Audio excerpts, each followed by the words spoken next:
Et puis, des choses absolument fantastiques. La grève à l'ORTF, mais Marcel va en parler.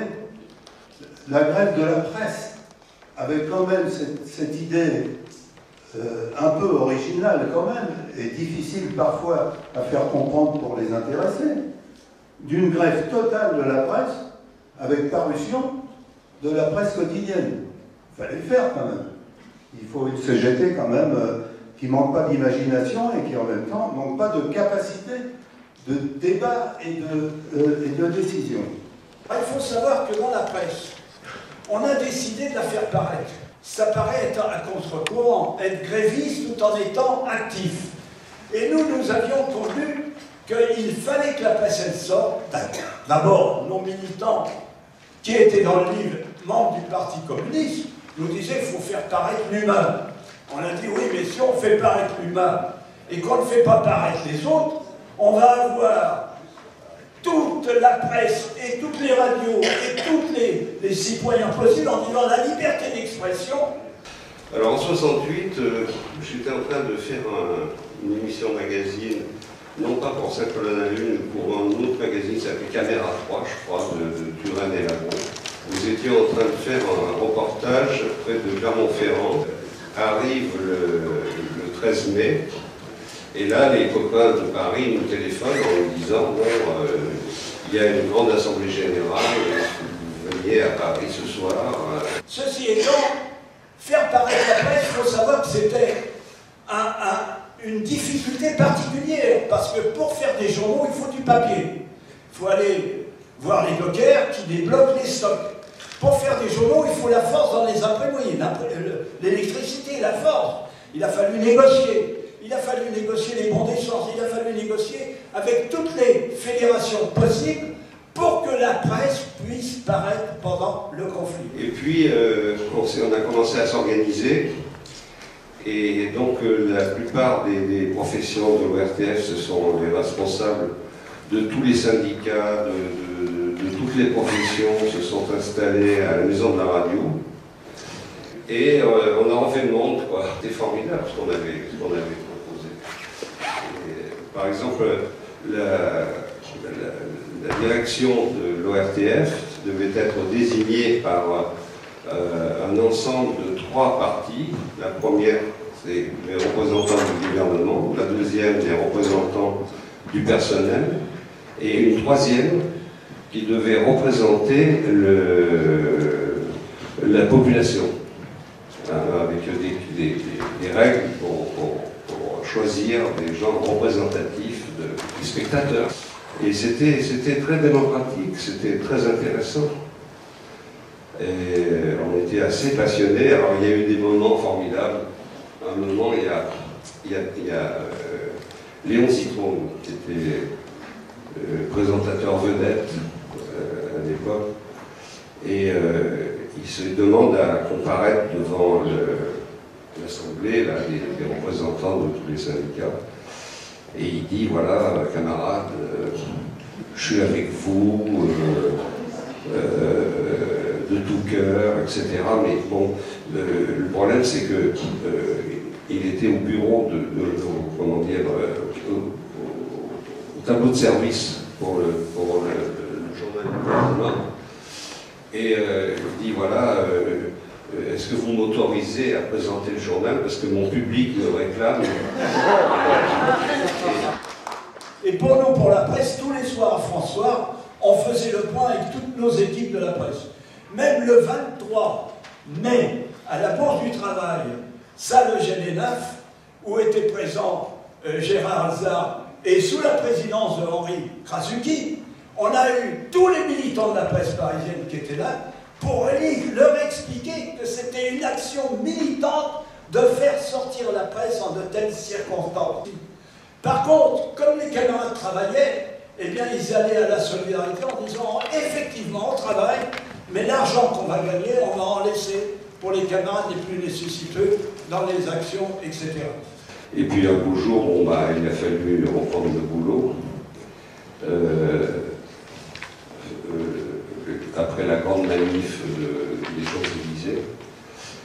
Et alors là, on a été convoqués, 10 ou 15 par 15, des petites salles de projection, on aurait dit des salles de classe.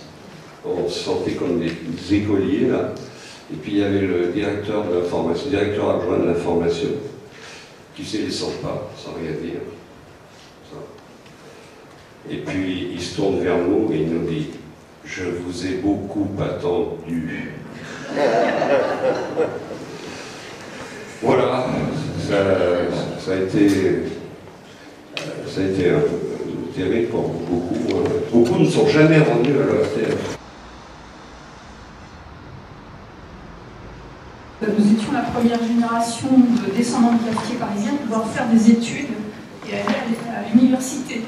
Donc tout ce qui s'est passé, ça a été vraiment une découverte pour moi, mais aussi pour mon environnement familial. Alors le premier point sur lequel je voulais intervenir, c'est que les luttes de 68, effectivement, ne sont pas venues n'importe où. Moi, j'étais à la résidence universitaire des filles, à Orsay, et les garçons étaient à 6 km à Bure-sur-Yvette, et on n'avait pas le droit d'avoir des visites. Au départ, dans les PTT, les concours n'étaient pas mixtes. Donc, tu avais concours masculin, concours féminin. Et donc, en fonction de ça, tu avais une attribution, tu étais nommé quelque part. Hein. Et alors après, sur le salaire, si tu avais le même grade, le salaire était le même. Hein. Par contre, la grande différence, c'est que le féminin était beaucoup moins considéré que le masculin. Le premier concours d'inspecteur que j'ai passé, il y avait 180 places pour les masculins, nationales, hein, et il y en avait 20 pour les féminins. Bon, inutile de dire que je n'ai pas eu un... Et bon, voilà, c'était toute la différence. Tu vois que s'il y avait une promotion à avoir ou un poste plus particulier à avoir, c'était le masculin qui allait l'avoir. Nous, le féminin, non. C'est pour ça qu'en tant que féminin, on était obligé de prendre nos affaires en main, parce que sinon, on n'aurait jamais rien obtenu. Hein. Que ce soit sur les horaires, que ce soit sur les congés, que ce soit... il fallait se battre sans arrêt, hein, pour obtenir du temps pour les enfants malades, alors ça... Nous, on était confrontés en tant que travailleurs sociaux à un milieu médical qui était particulièrement réactionnaire. Alors, en tout cas, c'était celui qu'on vivait dans le 18e arrondissement. Enfin, je pense que malheureusement, ce n'était pas unique, la preuve. Hein, et donc, et en particulier des médecins hein, qui considéraient, alors c'était à l'époque, il n'y avait pas d'autre système que la ligature des trompes. Hein.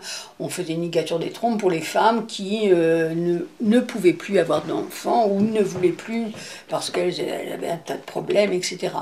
Et nous, on était confrontés à ça, des femmes alors soi-disant, avec toute la méthode Ogino, etc., hein, toute l'époque, mais on n'avait aucune prise, et aucune prise, je veux dire, aucun échange hein, qui puisse aboutir à des examens un peu humains hein, de situation. Nous, on voyait des femmes...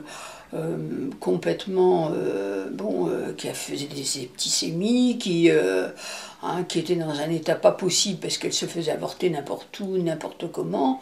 Pour le MLF, c'était avant, hein. C'était avant 68, ça a commencé un peu avant, hein. Un petit peu avant. Hein. Après, ça s'est amplifié. Hein.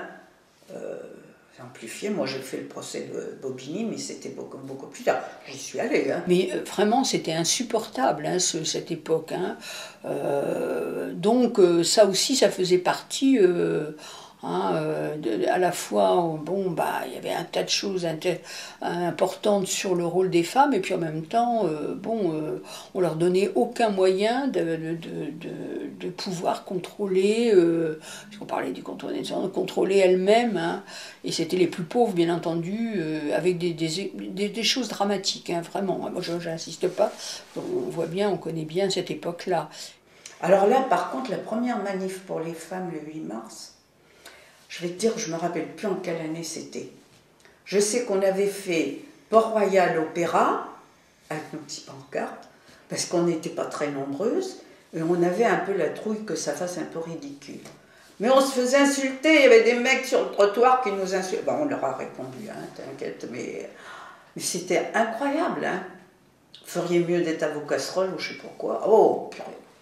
Qu'on dit 75, c'est pas si vieux quand même, 75, 19, ça fait moins de 50 ans, et de raconter que c'était la clandestinité, hein. On risquait d'aller chercher des moyens contaminés. Moi j'ai connu autour de moi j'avais une amie qui était militante CGT aussi, moi je l'ai accompagnée, je ne suis pas allée jusqu'en Hollande avec elle, bon, qui avait des gros problèmes de santé, qui était mariée, bon, et à qui on voulait faire garder un enfant, dont on savait très bien que c'était un enfant qui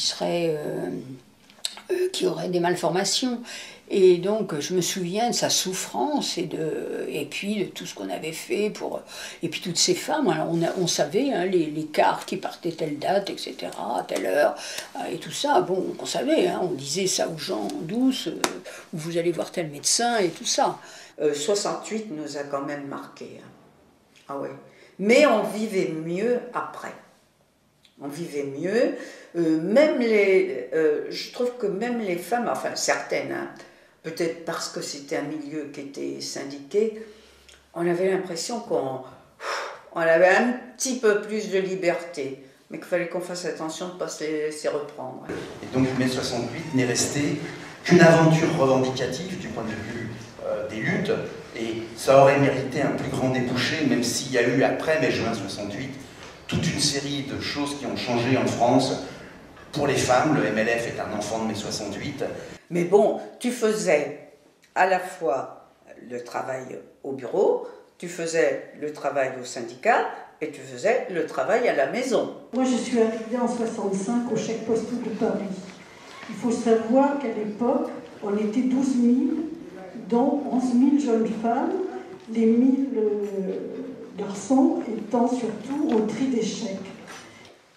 Et comme c'était quand même des sections essentiellement féminines, mis à part la nuit, le technique et puis les demi-nuits, c'était que féminin. Donc il fallait bien qu'on prenne nos affaires en main. Hein. La galette des rois chez moi, c'est que des gens syndiqués, hein, que des militantes.